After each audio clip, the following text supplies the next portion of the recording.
വിശന്നപ്പോൾ അടുക്കളയിൽ വന്ന് നോക്കിയപ്പോൾ ദേ പാതകത്തിൽ പൈനാപ്പിളും മാങ്ങയിരിക്കുന്നു. എന്നാൽ ഇത് കഴിക്കാമെന്ന് വിചാരിച്ചു.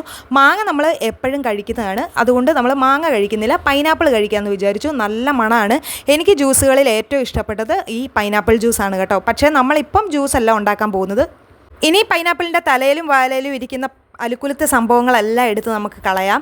അതിനുശേഷം നല്ല മൂർച്ചയുള്ള ഒരു കത്തി എടുത്തിട്ട് നമുക്ക് ഇതിൻ്റെ 2 സൈഡും കട്ട് ചെയ്ത് കളയാം. ഇതേണ്ട ഇതുപോലെ. ഈ മെനക്കെട്ട പണിയാണ് കേട്ടോ ഈ പൈനാപ്പിൾ കട്ട് ചെയ്യുക എന്നുള്ളത്. ഇനി നമുക്കിതിൻ്റെ തൊലി ചെത്തിക്കളയാം. ഇനി തൊലി ചെത്തി നമ്മൾ നന്നായിട്ട് കഴുകിയതിന് ശേഷം ഇത് റൗണ്ട് ഷേപ്പിൽ നമ്മൾ കട്ട് ചെയ്തെടുക്കുകയാണ് ചെയ്യുന്നത്.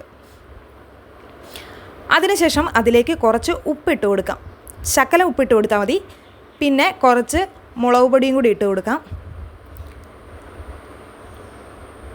അങ്ങനെ നമ്മുടെ ഐറ്റം റെഡി ആയിട്ടുണ്ട്. നമുക്കിനി ഇതൊന്ന് കഴിച്ചു നോക്കാം. നല്ല മധുരമുള്ള പൈനാപ്പിളാണ്. അപ്പോൾ ആ ഉപ്പും മുളക് പൊടിയുടെയൊക്കെ എരിവും ഒക്കെ വന്നു കഴിഞ്ഞപ്പം നല്ല ടേസ്റ്റ് ഉണ്ടായിരുന്നു.